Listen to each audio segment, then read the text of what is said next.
Assalamualaikum warahmatullahi wabarakatuh. Waalaikumsalam warahmatullahi wabarakatuh. Nah, gimana Bapak kabarnya untuk hari ini? Alhamdulillah baik-baik saja, sehat. Ya, sesuai kemarin ya Pak ya, untuk perjanjian kita. Nah, maaf ya Pak ya, saya mengganggu waktu siang Bapak ya Pak ya, untuk siang hari ini. Nah, saya akan melakukan wawancara dengan Bapak sebagai tugas saya sebagai CG Bapak ya. Nah, di sini saya akan melakukan wawancara tentang modul 3.1, yakni pengambilan keputusan berbasis nilai-nilai kebajikan sebagai pemimpin. Nah, sekarang Bapak monggo untuk memperkenalkan diri Bapak dahulu. Nah, Terima silakan kasih. Pak ya. Ya Pak. Terima kasih. Nama saya Suwarno SPP. Kemudian alamat di Dusun Cita, Desa Kebetulan, Kecamatan Ngoro. Itu perkenalannya. Dan bertugas di sini sudah hampir 8 tahun begini. Ya. Terima kasih ya Pak ya, untuk perkenalannya hari ini ya Pak ya. Nah, saya akan melakukan wawancara dengan Bapak ya Pak ya. Nah, Monggo. ya, terima kasih ya Pak ya. Nah, untuk pertanyaan pertama ya Pak ya. Bagaimana cara Bapak untuk mengidentifikasi sebuah permasalahan yang termasuk dalam dilema etika atau wujudan moral? Terima kasih. Di jawaban nanti ini saya mengacu kepada pengalaman saya yang ada selama menjadi kepala sekolah di SDN Gunjolosi ini. Karena saya baru pertama ini jadi kepala sekolah cuma di satu lembaga. Saya mengamati dulu suatu permasalahan yang terjadi. Saya amati, kemudian setelah saya amati baru saya mengumpulkan informasi yang terjadi. Akhirnya informasi yang faktual. Setelah itu baru menentukan suatu keputusan mengacu berdasarkan peraturan yang tepat. Jadi tidak sekedar acak-acakan. Jadi ada sumber hukum. Dan seperti itulah menurut jawaban. Ya. Berarti itu tadi ya Pak ya. Ya. Caranya itu dengan cara mengamati dahulu ya Pak ya. Nah, terus langsung mencari informasi dari masalah tersebut. Ya. Nah, untuk pertanyaan selanjutnya ya Pak ya, pertanyaan yang kedua. Nah, selama ini bagaimana Bapak menjalankan atau mengambil keputusan di sekolah Bapak, terutama untuk kasus-kasus di mana ada dua kepentingan yang sama-sama benar atau sama-sama mengandung nilai kebajikan Pak? Ya, terima kasih. Okay. Kalau memang terjadi yang panjenengan tanyakan tadi, tidak langsung saya memutuskan sendiri karena ada dua permasalahan yang sama-sama baik, sehingga perlu pengambilan keputusan. Maka terlebih dahulu saya melakukan koordinasi atau musyawarah kepada pihak terkait seperti guru yang ada di sini, bila perlu wali murid atau orang tua, juga pihak lain yang diperlukan. Nah, terutama komite kita. Langkah ini dilakukan tidak hanya untuk masalah serupa, akan tetapi dilakukan untuk beberapa masalah lain yang memang mendesak untuk segera diambil keputusan. Dalam pengambil keputusan berkaitan dengan dilema etika maupun rujukan moral, saya sebagai kepala sekolah tidak memiliki prosedur yang baku. Akan tetapi saya akan selalu mengusahakan kepada jalan musyawarah. Apabila diperlukan, saya akan melibatkan komite juga. Tadi juga antara orang tua, wali murid dan sebagainya untuk dipandang lebih kompeten. Namun yang saya kedepankan. Terima kasih. Ya Pak ya. Nah, dari pertanyaan tersebut berarti Bapak ini mencari jalan atau musyawarahkan dahulu ya Pak ya, setiap ada masalah ya Pak ya. Nah, terima kasih ya Pak ya. Nah, untuk pertanyaan berikutnya ya Pak ya. Iya, pertanyaan yang ketiga. Iya. Nah, untuk pertanyaan berikutnya ya Pak ya, yang ketiga ini ya Pak ya. Nah, langkah-langkah apa atau prosedur seperti apa yang biasanya Bapak lakukan selama ini Pak? Nah, monggo silakan Pak ya. Terima kasih. Langkah-langkah ini tentunya tidak baku, kondisional. Pertama, saya akan mencoba memahami kasus yang terjadi. Saya pahami dulu. Setelah saya paham, kemudian mengumpulkan bapak dan ibu guru untuk diambil atau minta pendapat atau masukan. Lalu mengadakan rapat bersama guru juga tenaga pendidikan yang ada di sini. Apabila tidak sesuai dan tidak menemukan keputusan bersama, maka jalan yang kedua itu mengambil voting, karena tidak ada kata mufakat. Itu langkah-langkahnya. Dengan begitu keputusan diambil dengan catatan dilaksanakan dengan penuh tanggung jawab karena sudah sepakat bersama. Terima kasih. Jadi itu memang langkah-langkahnya saya. Jadi ada dua. Yang pertama tadi mufakat dulu. Kalau tidak ada titik temu, tidak ada mufakat, baru mengambil voting.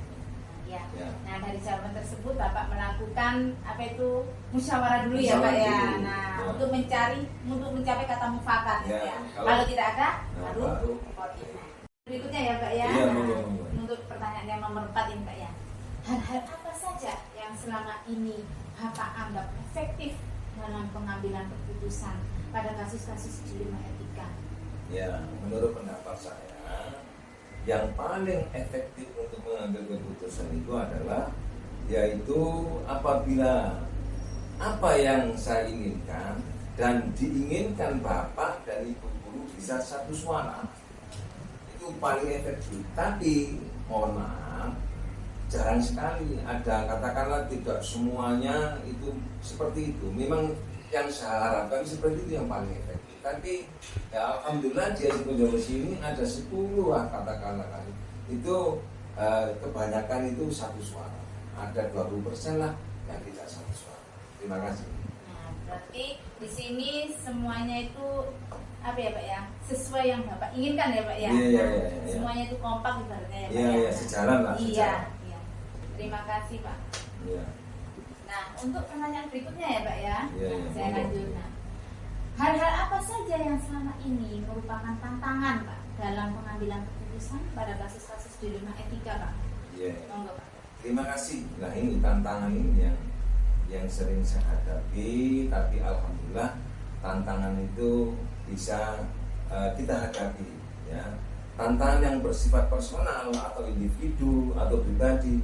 Apabila saya sebagai kepala sekolah dihadapkan dengan mayoritas keinginan guru-guru yang berbeda dengan harapan atau keinginan sendiri, sehingga pertama memang tidak diterima. Lama-lama saya jelaskan bahasa orang Jawa itu merayu. Akhirnya semua bapak dan ibu guru yang menerima hal tersebut. Memang awalnya agak alot. Nah itulah tantangannya. Tapi alhamdulillah lama-kelamaan hal itu bisa sepakat. Awalnya memang keinginan saya tidak sama dengan keinginan orang lainnya. Tapi demi kebersamaan akhirnya tetap saya sampaikan. Akhirnya mereka itu menerima. Nah, demikian Iya. yang saya tahu. Terima kasih ya Pak ya. Iya. Berarti dari itu tadi kita harus apa ya Pak ya, kayak menyesuaikan gitu Ya, Pak ya itu Nah, menyesuaikan. Tidak serta-merta, Iya. tidak semata itu Iya. dunia nih. Nah, Iya. ini namanya Iya. otoriter. Iya. Nah, terima kasih ya Pak ya. Nah, Iya. berikutnya untuk pertanyaan berikutnya ya Pak ya. Ya, ya. Nah, Pak, sekarang saya lanjut ya Pak ya. Iya, Pertanyaan monggo, berikutnya ya monggo. Pak ya. Iya, iya. Nah, untuk pertanyaan yang nomor 6 ya Pak ya. Iya, iya. Apakah Bapak memiliki sebuah jadwal tertentu dalam sebuah penyelesaian kasus dilema etika? Apakah Bapak langsung menyelesaikan di tempat atau memiliki sebuah jadwal untuk menyelesaikannya? Bentuk atau prosedur seperti apa yang Bapak jalankan? Terima kasih. Ini untuk menentukan tata kala atau terjadwal itu tidak. Selama pengalaman di sini, karena kasus itu ada yang perlu segera ditangani, ada yang masih bisa ditunda. Tidak semua kasus itu kadang yang segera ya kita tangani segera. Artinya tidak ditunda-tunda. Kalau memang bisa ditangani hari itu ya kita tangani. Kalau tidak bisa besok tetap kita dahulukan. Kemudian ada kasus yang memang sifatnya itu masih bisa diolor, artinya masih bisa ditunda, itu saya tunda. Artinya kesimpulannya tidak ada jadwal tertentu. Melihat sesuatu yang terjadi itu mendesak atau masih bisa ditolak.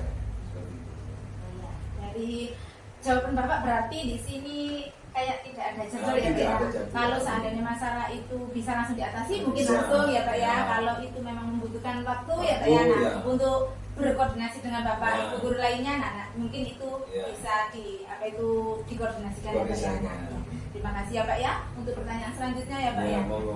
Adakah seseorang atau faktor-faktor apa yang selama ini mempermudah atau membantu Bapak dalam pengambilan keputusan dalam kasus-kasus di rumah etika?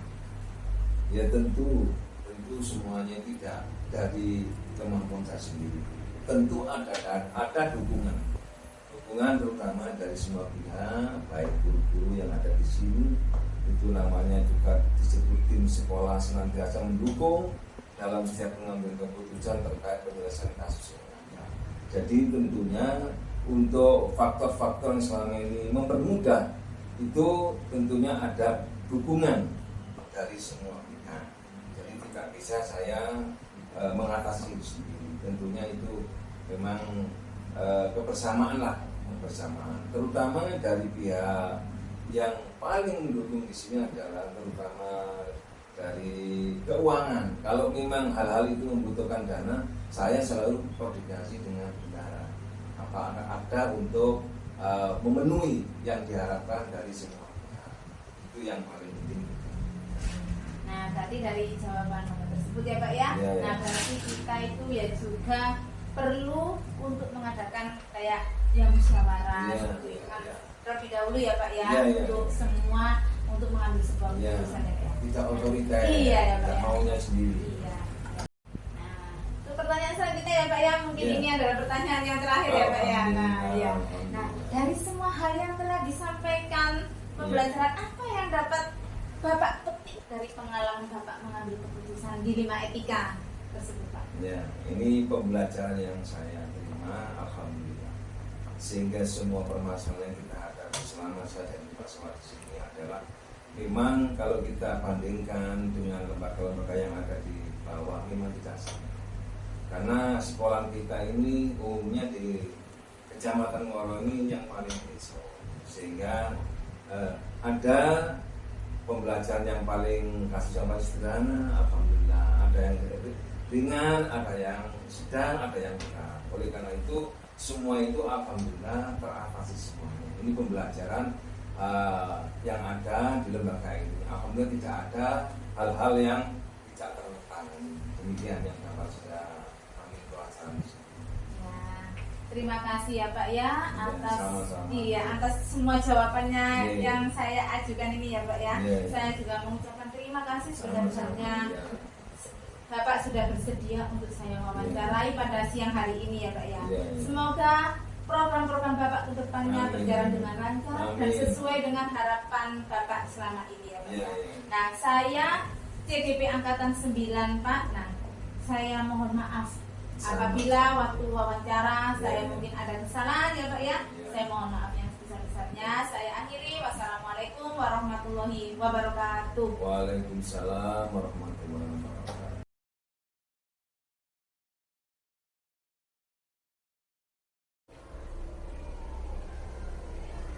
Sudah Pak ya, saya akan melanjutkan pertanyaan pertama ya Pak ya. Nah, Ya. saya mau bertanya bagaimana cara Bapak untuk mengidentifikasi sebuah permasalahan yang termasuk dalam dilema etika atau juga moral. Silakan Pak untuk menjawabnya Pak. Terima kasih. Iya.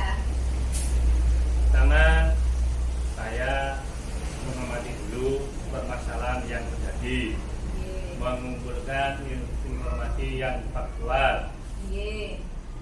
dan menentukan suatu keputusan mengacu berdasarkan peraturan yang berlaku.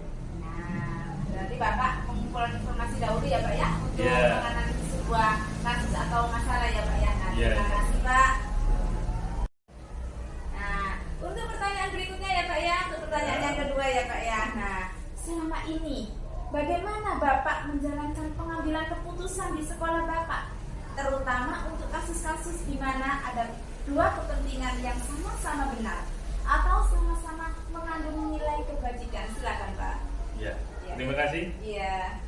Jadi untuk kasus-kasus seperti itu, jika diperlukan pengambilan keputusan, maka terlebih dahulu saya melakukan koordinasi atau musyawarah dengan pihak-pihak yang terkait seperti Bapak Ibu Dewan Guru, kemudian orang tua wali murid,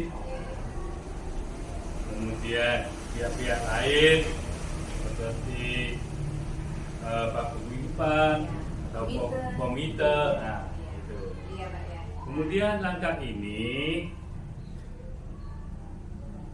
saya lakukan tidak hanya untuk masalah yang serupa, akan tetapi dilakukan untuk beberapa masalah lain yang memang mendesak untuk segera diambil keputusan. Ya, terima kasih ya Pak ya. Itu tadi ya Pak ya jawabannya ya Pak ya dari Bapak. Terima kasih ya Pak ya.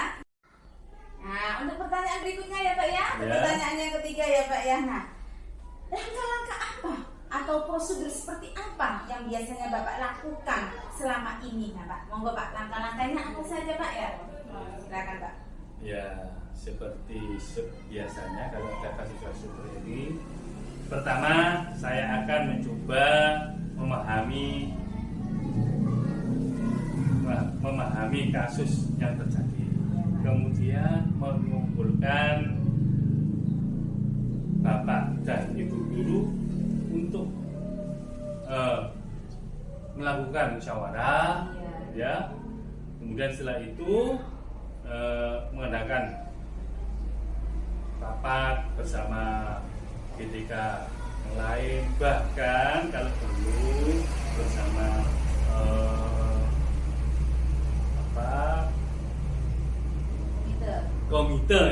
komite sekolah. Oh, berarti dimusyawarahkan terlebih dahulu ya Pak ya. Iya. Masalah ini ya Pak ya. Iya. Terima kasih jawabannya cukup bagus ya Pak ya. Iya.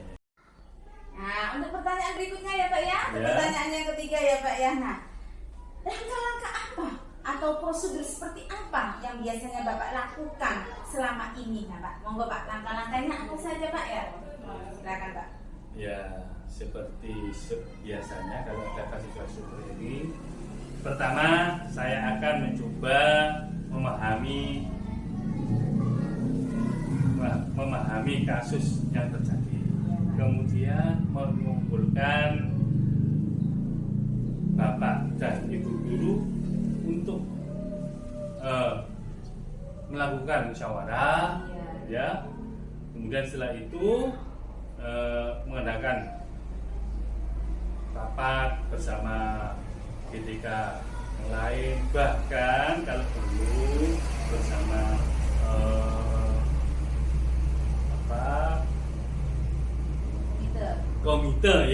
komite sekolah. Oh, berarti dimusyawarahkan terlebih dahulu ya Pak ya. Iya. Masalah ini ya Pak ya. Iya. Terima kasih jawabannya cukup bagus ya Pak ya. Iya. Nah, untuk pertanyaan berikutnya ya Pak ya, untuk pertanyaan yang nomor 4 ya Pak ya. Nah, hal-hal apa saja yang selama ini Bapak anggap efektif dalam mengambil keputusan pada kasus-kasus dilema etika Pak? Nah, monggo Pak. Iya. Jawabannya. Terima kasih. Iya. Jadi dalam hal ini untuk yang biar lebih efektif, Iya.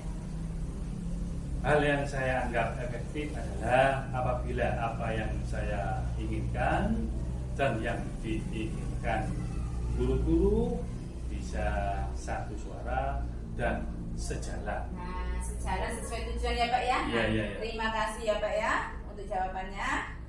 Untuk pertanyaan berikutnya Pak Jamil ya. Iya. Untuk pertanyaan yang nomor 5 ini Pak ya. Hal-hal apa saja yang selama ini merupakan tantangan dalam pengambilan keputusan pada kasus-kasus dilema etika Pak? Monggo Pak. Iya, iya. Ini ada beberapa ya Iya Pak. yang merupakan tantangan Iya, bagi tantangan kami. Pak. Iya. Tantangan yang bersifat personal Iya. apabila saya sebagai kepala sekolah dihadapkan dengan mayoritas keinginan guru-guru yang berbeda dengan harapan atau keinginan saya. Oh iya Pak ya. Nah, Ini berarti ini tentang apa itu tantangan. tantangannya ya Pak ya, tentang yang dihadapi para Bapak Ibu guru ya, tapi tidak sesuai Tidak dengan sesuai. keinginan Bapak ya Pak. Iya, iya, Nah, iya. terima kasih Pak ya. Nah, untuk pertanyaan berikutnya ya Pak ya, ini Ya. pertanyaan yang ke-6 ya Pak ya. Nah, Ah. apakah Bapak memiliki sebuah jadwal tertentu dalam sebuah penyelesaian kasus dilema etika? Apakah Bapak langsung menyelesaikannya di tempat atau memiliki sebuah jadwal untuk menyelesaikannya Pak? Bentuk atau prosedur seperti apa yang Bapak jalankan Pak? Nah, silakan Pak. Iya, iya. Terima kasih. Iya. Untuk jadwal perkara-perkara ini tidak terjadwal. Oh iya. Ya. Iya Pak. Iya. Jadi tidak ada jadwal tertentu. Iya. Yang terpenting buat saya, Iya. segala hal harus tuntas, ya. Iya. Dan kalau bisa diselesaikan secepatnya. Iya. Iya. Pak. Meskipun begitu, tergantung dari ringan atau beratnya suatu kasus permasalahan yang ada. Nah, berarti Bapak di sini tidak punya jadwal tertentu ya Pak ya? Oh, tidak. Kalau ada mungkin masalah dengan siswa atau apa langsung diselesaikan Nah, itu secara baru. langsung ya. Nah, terima kasih ya Pak ya untuk jawabannya. Nah, untuk pertanyaan berikutnya ya Pak ya, yaitu Ya. pertanyaan yang ke-7 ya Pak ya. Nah, adakah seseorang atau faktor-faktor apa yang selama ini mempermudah atau membantu Bapak dalam mengambil keputusan dalam kasus-kasus dilema etika Pak? Monggo Pak. Ya, ya. Tentu ada, Bu, ya. Tentu saja, ya. Oke. Tentu ada dukungan keluarga, kemudian dan tim di sekolah yang senantiasa mendukung dalam setiap pengambilan keputusan terkait penyelesaian kasus-kasus yang ada. Nah, berarti di sini kita melibatkan tim dari sekolah ya Pak ya, Iya. untuk setiap masalah yang ada di sekolahnya Bapak ya Pak ya. Iya, Nah, iya. jawabannya sangat bagus, terima kasih Pak. Nah, untuk pertanyaan terakhir Pak ya, Ya. pertanyaan terakhir ini Pak ya. Nah, dari semua hal yang telah disampaikan, pembelajaran apa yang Bapak petik? Nah, dari pengalaman Bapak mengambil keputusan dilema etika Pak. Nah, mohon Pak untuk jawabannya Pak. Ya, dalam hal ini saya belajar banyak, ya. Selama saya menjadi kepala sekolah, Ya. tentu saja tidak bisa disamakan pengalaman saya dengan sekolah lain. Dengan kondisi masyarakat sekolah di pedesaan, melihat budaya dan kebiasaan kultur tempat kita ini menentukan bagaimana kita mengambil keputusan. Nah, berarti masalah kita dengan sekolah-sekolah yang lain itu berbeda ya Pak Iya, ya, iya, karena jelas. kondisi sekolahan kita, Iya, siswa iya. kita ya, dan semuanya. Terima kasih ya Pak ya untuk Ya. jawaban-jawaban Bapak. Saya mengucapkan terima kasih ya Pak ya. Iya. Nah, atas kesediaan Bapak pada pagi hari ini saya wawancarai ya Pak ya. Semoga program-program Bapak ke depannya berjalan dengan lancar dan sesuai dengan harapan Bapak selama ini ya Pak ya. Amin, Saya amin. CGP dari Angkatan 9 ya Pak ya. Kalau kurang lebihnya saya mohon maaf yang sebesar-besarnya. Ya. Saya akhiri. Wassalamualaikum warahmatullahi wabarakatuh.